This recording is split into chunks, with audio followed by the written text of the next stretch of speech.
Healthy and natural foods क्या हमेशा healthy होते हैं? जरूरी नहीं।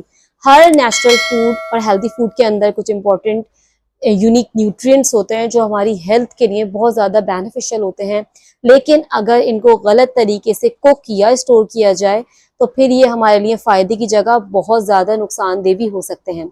मैं हूं वजीहा एजाज और आज की वीडियो में हम ऐसे 6 फूड्स के बारे में बात करेंगे कि अगर उनको गलत तरीके से कंज्यूम किया जाए तो वो फ़ायदे की जगह हमारे लिए बहुत ज़्यादा नुकसानदेह हो सकते हैं। इनमें सबसे पहले आता है आलू। आलू के अंदर विटामिन सी, फाइबर, पोटेशियम और एंटीऑक्सीडेंट्स मौजूद हैं जो हमारी इम्यूनिटी और डाइजेस्टिव हेल्थ के लिए बहुत ज़्यादा फायदेमंद हैं।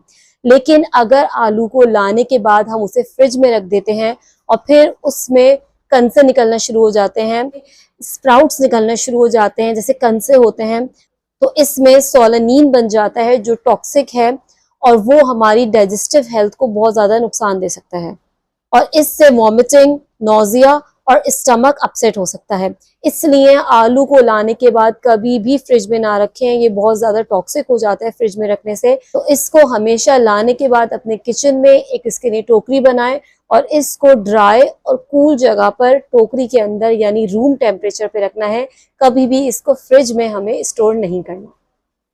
नंबर 2 पे आता है शहद। ये बहुत ही हेल्दी फूड्स है, रिच है एंटीऑक्सीडेंट्स में, एंटीबैक्टीरियल है और ये सोर थ्रोट और इम्यूनिटी के लिए बहुत ज़्यादा फायदेमंद है। अक्सर जब हमारा गला ख़राब होता है, नज़ला ज़ुकाम होता है, तो हम रेमेडीज़ में शहद का इस्तेमाल करते हैं, लेकिन इसको इस्तेमाल करते हुए, कंज्यूम करते हुए हमें किस चीज़ का ध्यान रखना है? कभी भी इसको डायरेक्ट हीट पे पकाना नहीं है। शहद को कभी भी डायरेक्ट हीट नहीं करते, इससे इसके एंजाइम्स और न्यूट्रिएंट्स डिस्ट्रॉय हो जाते हैं।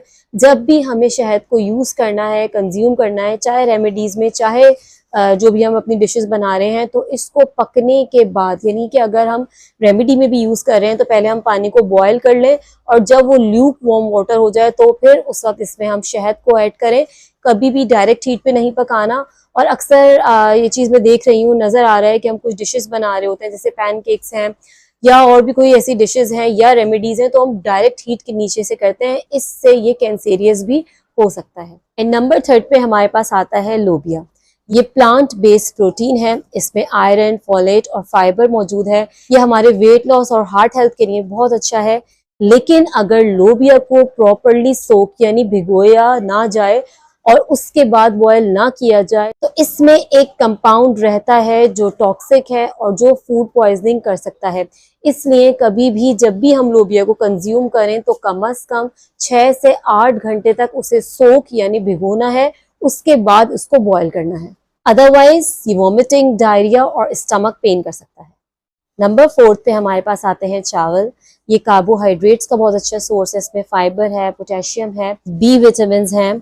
अब मसला कहाँ पर आता है? चावलों को कुक करने के बाद, चाहे आपने कुछ भी पकाया हो, जब चावल कुक हो जाते हैं तो उसके बाद उसको बहुत लंबे टाइम तक रूम टेम्परेचर पे ना रखें, क्योंकि इससे क्या होता है, उसमें बैक्टीरियल ग्रोथ हो जाती है और दोबारा अगर हम उसे गर्म करके भी खाएंगे तब भी वो बैक्टीरियल ग्रोथ ख़त्म नहीं होती।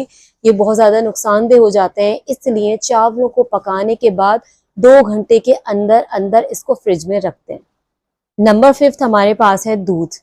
दूध एक्सीलेंट सोर्स है vitamin D, calcium, protein, B12 की, और ये हमारी हड्डियों के लिए और मसल्स के लिए भी बहुत ज़्यादा बेनिफिशियल है। अगर दूध को बगैर पेस्चराइज किए और बगैर बॉयल के यानी कच्चा दूध अगर हम इस्तेमाल कर लेते हैं तो इसमें सैल्मोनेला ई कोलाई बैक्टीरिया है जो बहुत ज़्यादा हार्मफुल है और ये सीरियस इन्फेक्शंस तक ले जा सकता है। इसलिए कच्चा दूध कभी भी आप कंज्यूम ना करें, हमेशा इसको बॉयल करें और फिर उसके बाद इसको इस्तेमाल करें। And the next one is बादाम। इसमें vitamin E, healthy fats, magnesium और प्रोटीन मौजूद है। हमेशा जब भी हम बादामों को कंज्यूम करें तो इस चीज़ का ध्यान रखें कि अगर कड़वा बादाम हमारे मुंह में आ जाता है तो हमें उसे फ़ौरन मुंह से निकाल देना है। कभी भी कड़वा बादाम ना खाएं, हमेशा स्वीट आलमंड्स यानी मीठे बादामों का इस्तेमाल करें। अदरवाइज इसमें एक बहुत ही ज़्यादा टॉक्सिक कंपाउंड होता है जो कि बहुत ही ज़्यादा नुकसानदेह और हार्मफुल है। ये बॉडी में साइनाइड रिलीज करते हैं जो कि फिर हमारे लिए बहुत ज़्यादा डेंजरस हो सकता है। तो ये सभी फूड्स बहुत ज़्यादा हेल्दी हैं, बहुत ज़्यादा इनके अंदर बेनिफिशियल न्यूट्रिएंट्स हैं हमारे लिए। हमें सिर्फ ध्यान क्या रखना है कि इनको गलत तरीके से नहीं खाना। हर खाने के मुकम्मल हेल्थ बेनिफिट्स लेने के लिए उन खानों को सही तरीके से खाना ज़रूरी है। अगर आपको ये वीडियो पसंद आती है तो अपने लव वंस के साथ इसको शेयर कीजिए। अपना बहुत ज़्यादा ख्याल रखिए। Stay happy, stay healthy. Thank you so much.